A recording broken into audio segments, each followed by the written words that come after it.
Bom dia, aqui estamos nós para mais um programa de Juntos pela Saúde, um programa da responsabilidade da Associação Portuguesa da AVC. Na semana passada iniciámos a temática da obesidade.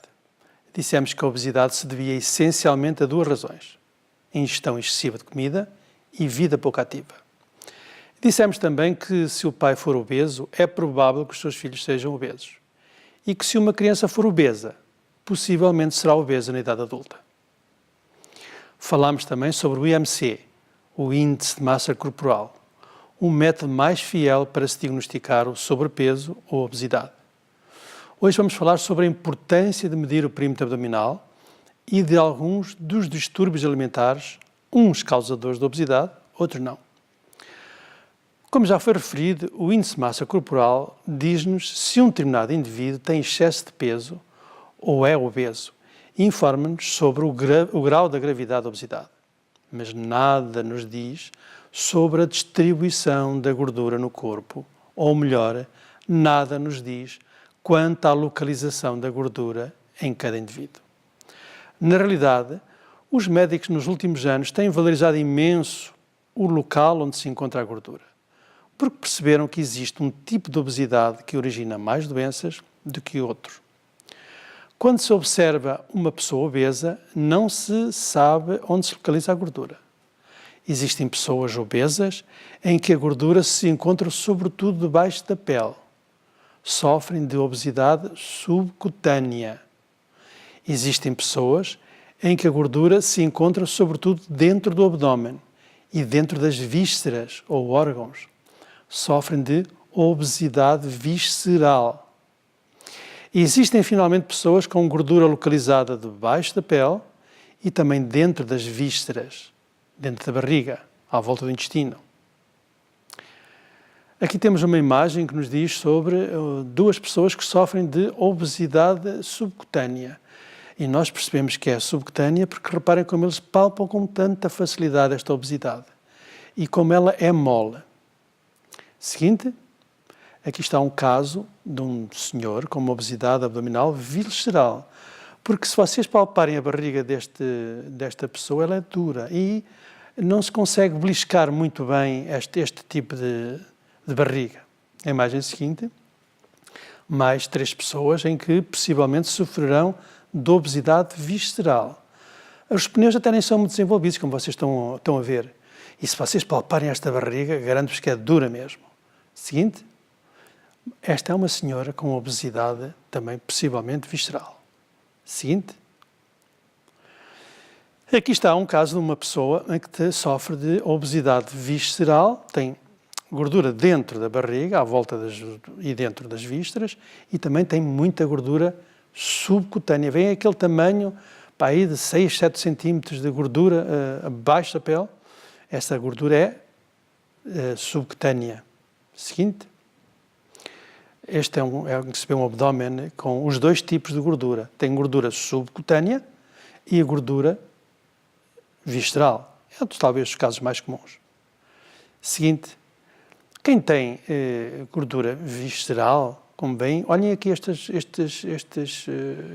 fígado cheio de gordura. Existe mesmo, isto não é teoria, existe mesmo infiltração gorda dentro dos órgãos. Vem aqui no fígado, como vão ver agora, por exemplo, no coração, que é a imagem seguinte. Isto ainda é um pouco, é um traço, é um pouquinho de fígado a dizer-nos que a imagem do lado direito está cheia de gordura, a do lado esquerdo é saudável. A seguinte, esta é que é o coração, bem, à volta do coração está cheio de gordura. E como é que se pode saber onde se localiza a gordura, perguntam vocês? De vários modos. Existe um muito simples e prático. Consiste na medição da circunferência abdominal ou do perímetro abdominal. A gordura visceral pode ser também calculada através da realização de alguns exames como a ecografia, a TAC, ressonância magnética e a bioimpedância. A medida da prega cutânea através de um aparelho apropriado para o efeito não é um bom método de calcular a gordura, em especial a visceral. Não interessa. Então, e como é que nós vamos calcular o perímetro abdominal? Coloque a imagem no ar, por favor. Aqui está uma senhora a medir o perímetro abdominal e mete-se facilmente. Entre a última costela e aquele osso que se chama crista ilíaca, vocês procurem a zona, digamos, onde há maior perímetro e meçam nessa zona. E depois vai dar um valor em centímetros, como é óbvio. Portanto, estava eu a dizer que ajuda a distinguir a obesidade subcutânea da obesidade visceral esta medição do perímetro abdominal. Mas a palpação da gordura, como há pouco disse, também é muito importante e faz-nos ajudar a distinguir a obesidade subcutânea da visceral. A subcutânea, como eu já disse, é muito mole, é muito apertável e beliscável, ao passo que a obesidade visceral é dura e não é dura ou não é ou é pouco apertável. Ajuda também a distinguir a obesidade subcutânea da obesidade visceral a observação da pessoa obesa. Uma pessoa obesa com o corpo em forma de maçã sofre habitualmente a obesidade visceral.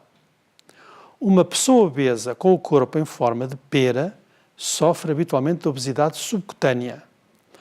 A obesidade em forma de maçã atinge muito mais os homens. E a obesidade em forma de pera atinge muito mais as mulheres. Esta gordura encontra-se principalmente nas ancas, no rabo, nas coxas, nas pernas e braços. A obesidade em forma de maçã localiza-se sobretudo na barriga e origina os conhecidos pneus a nível da cintura, mas também tronco e membros. Vamos ver estas imagens e comentar um pouquinho. Cá está um caso mais ou menos típico de uma pessoa com uma obesidade, acima de tudo, subcutânea. Como bem, ele aperta com muita facilidade esta gordura e percebe-se que é mole. Imagem seguinte. Já há pouco disse, esta gordura, se vocês tentarem apertar a gordura destes senhores, qualquer deles, vai ser difícil. Vão conseguir, mas vai ser difícil. É completamente diferente. Basta palpar um e outro e vem logo a diferença. Seguinte. Cá está esta forma de maçã, nós vamos ver mais à frente, que caracteriza um pouco a tal obesidade visceral. A obesidade que eu vou designar de doravante por perigosa. Seguinte. Aqui temos uma senhora com a tal obesidade, acima de tudo, subcutânea. Como veem, se não houver aqui sim grandes cirurgias estéticas, com certeza que esta obesidade está localizada sobretudo no rabo, como veem, e nas ancas, e tem uma cinturinha muito delgada. Esta é também a forma de pera. Esta obesidade é a obesidade subcutânea. Imagem seguinte, cá está. Uma mulher à esquerda tem uma obesidade em forma de maçã e à direita tem uma obesidade em forma de pera. A imagem seguinte. Vem a cinturinha da tal obesidade em forma de pera. É uma cinturinha. As pessoas quase que não têm gordura aí. Ela realmente vai toda lá para baixo. Para as ancas, para o rabito e para as coxas e também um pouquinho para os braços, como é óbvio. Mas reparem, a cintura é pequenina. Olhem aqui um caso tão interessante. Do lado esquerdo, a obesidade em forma de maçã. Do lado direito, provavelmente será a associação das duas, mas tem mais uma forma de pera, como vocês estão a ver. É um bocadinho mais de pera. Tem uma cintura relativamente pequena. A imagem seguinte. Aqui está uma senhora, esta quase garantidamente tem os dois tipos de obesidade, subcutânea e visceral. Portanto, existem, contudo, pessoas obesas em que, por vezes, é difícil definir a forma do seu corpo. Isto é claro. Nestes casos, assume-se que poderá sofrer dos dois tipos de obesidade. Ponto final. A obesidade subcutânea e a obesidade visceral, em simultâneo, é muito comum, como eu disse há pouco. A obesidade subcutânea também é chamada pelos médicos de obesidade periférica. Está na periferia. Ajuda a manter o corpo quente, esta obesidade, protege contra os pequenos traumas e armazena as calorias de que o corpo não necessita. A obesidade visceral, também chamada pelos médicos de obesidade central, está lá dentro, origina a infiltração de todos os órgãos do corpo humano, com particular relevância para o fígado, coração e intestino. Quais são, então, os valores normais do perímetro ou da circunferência abdominal? E quais são os valores que nos dizem que uma determinada pessoa sofre de obesidade visceral, portanto, perigosa? Imagens, por favor. Aqui está esta senhora a medir toda esta obesidade e nós dizemos que até 90, vá lá com um bocadinho de esforço, os 94 centímetros, o homem terá um perímetro, uma circunferência normal. Imagem seguinte. Aqui está esta senhora com uma obesidade abdominal inacreditável. As mulheres bastam ter acima de 80 centímetros para já terem este tipo de obesidade visceral. E já vamos mostrar daqui à frente. Mas, reparem, esta senhora, as mulheres, terão que ter menos de 80 centímetros de circunferência abdominal. Imagem seguinte. Agora, se um homem já tiver um perímetro abdominal maior que 94 centímetros, já está em risco elevado de doença cardiovascular. Seguinte. Se um homem tiver mais que 102 centímetros, já tem um risco muito elevado de doença cardiovascular. Imagem seguinte. Na mulher, acima de 80 centímetros, o perímetro abdominal acima de 80 centímetros, já tem um risco elevado de doença cardiovascular. Mas acima, imagem seguinte, de 88 centímetros, o risco é muito, mas mesmo muito elevado, de doença cardiovascular. Em suma, o cálculo do índice de massa corporal não diferencia a obesidade má ou perigosa da obesidade não perigosa. Para o médico diagnosticar a obesidade perigosa ou visceral, tem que medir o perímetro abdominal, palpar a gordura abdominal e observar o paciente obeso. Sempre que esta é detectada, é crucial que essa pessoa possa ser tratada rapidamente ou sujeita a uma intervenção de forma mais enérgica e atempada possível. E agora pergunto a vocês, por que é importante saber onde se encontra localizada a gordura? Como já atrás foi dito, existem dois tipos de obesidade completamente diferentes no que ao risco cardiovascular diz respeito. Todos nós conhecemos familiares ou amigos gordos que só morreram em idades muito avançadas. E todos nós conhecemos pessoas gordas que já tiveram doenças e mais doenças e algumas até morreram relativamente cedo. Pois bem, é que as primeiras sofriam de obesidade subcutânea ou periférica, muito menos propensa a ocasionar doenças cardiovasculares ou cancros. As segundas sofriam de obesidade visceral ou central, a tal obesidade perigosa para a saúde humana. Hoje sabe-se que a concentração da gordura dentro da barriga e dentro dos vários órgãos é um indicador fortemente ligado ao aparecimento de doenças cardiovasculares, como o acidente vascular cerebral, AVC, ao acidente isquémico transitório, AIT, à angina do peito, ao infarto de miocárdio e até à morte. Uma pessoa com uma grande barriga, ou seja, com um grande perímetro abdominal, ou uma grande circunferência abdominal, terá o potencial de ter as doenças que as imagens seguintes irão demonstrar. Cá está, uma pessoa com obesidade visceral. Imagem seguinte. O que é que faz quando nós olhamos, médicos, para uma barriga deste tipo, nós pensamos logo, tem tensão alta. Seguinte, sofre de diabetes. Seguinte, terá o colesterol elevado. Seguinte, é capaz de ter apneia de sono. Seguinte, de certeza que sofre de ácido úrico ou tem mesmo gota. Seguinte, tem fígado gordo. Outra, sofrerá de pedra na vesícula. A seguir, de certeza tem artroses e tem dores lombares, isso é quase certeza. Este cavalheiro vai sofrer mais tarde ou mais cedo de algum tipo de cancro. Seguinte, se ele for jovem, e estiver em idade de procriação, não vai ser fácil ter filhos. Poderá ter diminuição da fertilidade. Seguinte, claro, vai ter doenças cardiovasculares. Seguinte, e vai morrer prematuramente. Seguinte. E se sofrer da tal obesidade extrema, aquela obesidade muito grande, que nós chamamos mórbida? Vejam bem, tem 12 vezes mais probabilidade de morrer prematuramente. Vejam esta extensão desta doença que este senhor tem. E porquê é que a obesidade central ou visceral é perigosa? Dito de outro modo, porquê é que as pessoas com uma grande circunferência abdominal têm mais doenças cardiovasculares ou outras? Isto sucede porque a gordura situada dentro da barriga, portanto, entre e dentro dos vários órgãos ou vísceras, produz substâncias químicas que são tóxicas para o organismo. Essas substâncias atacam e estragam as diferentes artérias no organismo e agridem os vários órgãos, designadamente o pâncreas, contribuindo assim para o desenvolvimento de certas doenças cardiovasculares e, claro está, da diabetes. Meu querido telespectador, peço que medite nesta imagem que vai ser exibida sem comentários. Realizador, por favor. Meditemos sobre ela. Seguinte, agora vamos mudar radicalmente de assunto. Vamos falar muito sucintamente, é claro, de alguns distúrbios, ou seja, doenças alimentares. Vou abordar brevemente a bulimia nervosa, a compulsão alimentar, são nomes terríveis, a anorexia nervosa, a vigorexia, a ortorexia nervosa e, por fim, o do transtorno alimentar noturno. Estas doenças alimentares surgem mais vezes em pessoas que sofrem de ansiedade, depressão, transtorno obsessivo ou compulsivo e ainda pessoas com culto excessivo do corpo, com distorção de imagem corporal, baixa autoestima, sentimentos de culpa e pessoas com maus hábitos alimentares.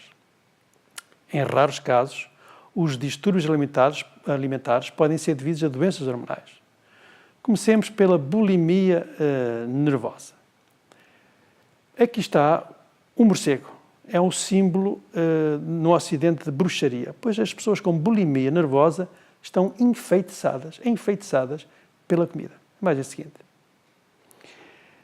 A bulimia nervosa é caracterizada por isto. Eles comem vorazmente e depois arrependem-se e vão provocar o vómito para uma sanita. Ora, vamos pensar um bocadinho o que é a bulimia. Voltemos um bocadinho atrás e pensemos o que é a bulimia. Bom, a bulimia é uma doença que é caracterizada pela quantidade incrível de comida que cada pessoa ingere. Estas pessoas comem imenso, sentem-se culpados e correm logo de seguida para a casa de banho para provocarem o vómito, no sentido de fazer sair o excesso de comida que acabaram de ingerir. Tentam manter isso em segredo, por vergonha. Por se sentirem culpados, por tanto comerem, têm períodos de jejum prolongado ou praticam muito exercício. Tomam até laxantes e diuréticos. Eles não querem engordar. Os episódios de bulimia podem ser diários ou mais espaçados. A maioria dos doentes que sofrem de bulimia tem peso normal. Mas, portanto, vomitarem acabam por causar doenças na boca, garganta, dentes, esófago e estômago. Agora vou falar sobre a compulsão alimentar. Veem a imagem? Esta compulsão alimentar é caracterizada pela ingestão intensa, também enorme, de quantidades de alimentos calóricos, como vocês estão a ver na parte de cima. Ou de pessoas a comer vorazmente aquela quantidade gigantesca de alimentos. Imagem seguinte.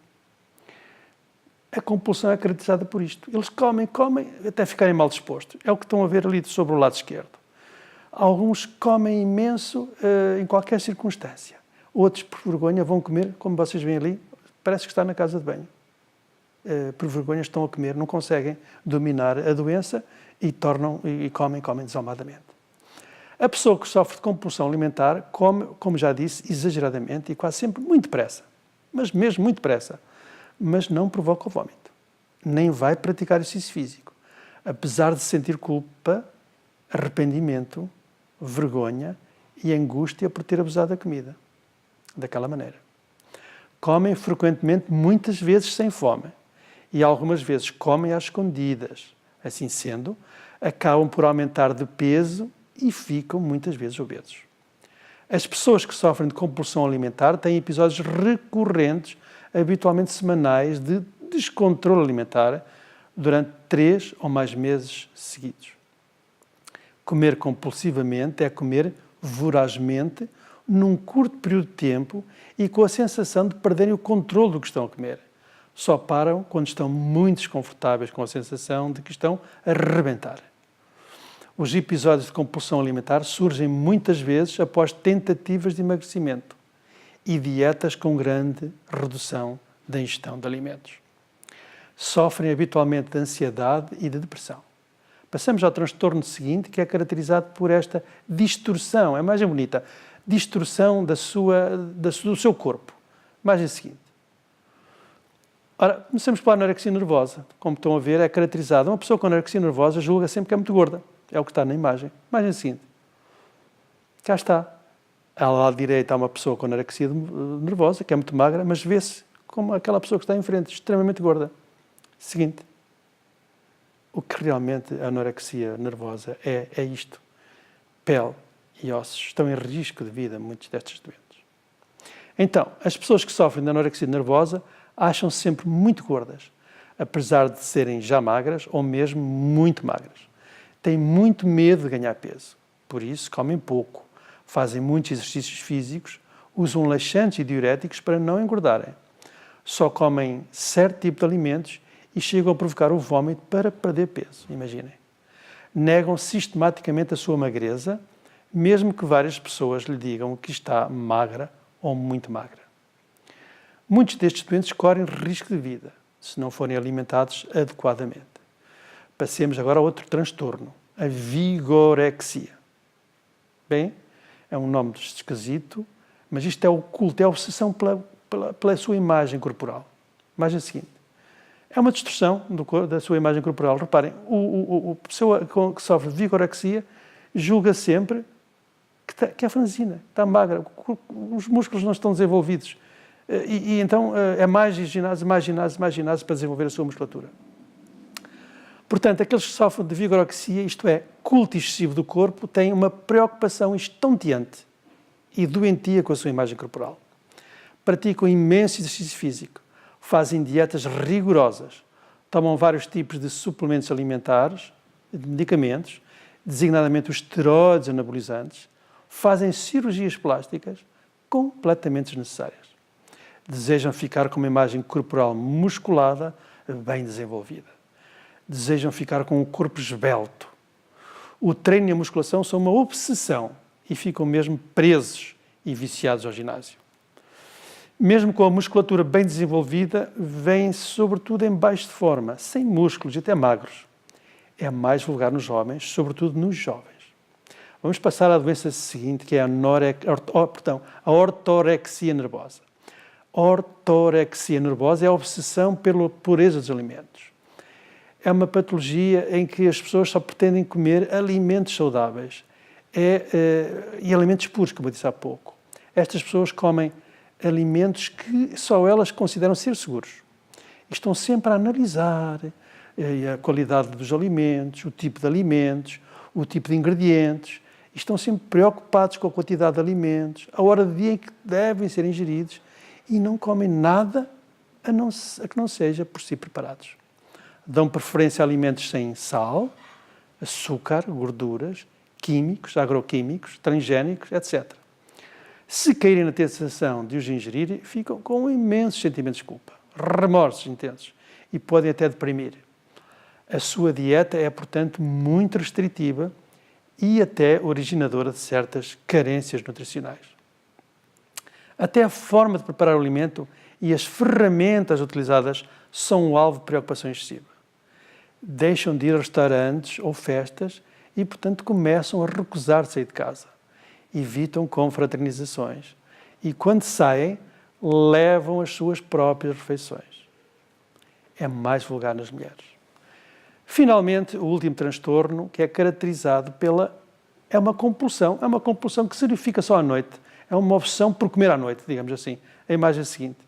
As pessoas adoram, levantam-se durante a madrugada, comem e ficam exatamente com os mesmos sentimentos de culpa que ficam as pessoas que sofrem de compulsão alimentar do dia, se assim se pode dizer.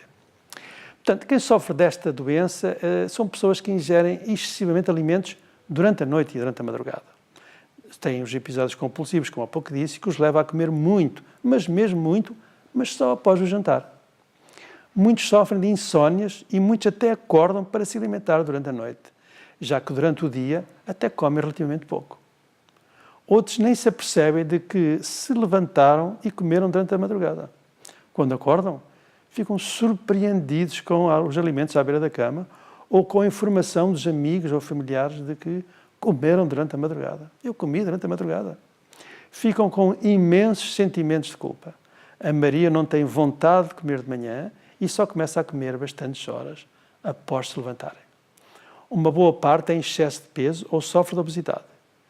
A maioria sofre de ansiedade, depressão e estresse. É mais comum nas mulheres. Se o telespectador achar que se pode enquadrar em algumas destas doenças, então o melhor é procurar ajuda de um médico ou recorrer a um psicólogo clínico. Bom, Por hoje é tudo. Espero que tenham gostado do programa e espero continuar com todos vós na próxima semana. Despeço-me com amizade. Estamos em sua casa, estamos no seu coração. Somos Ângelos TV, a televisão católica portuguesa.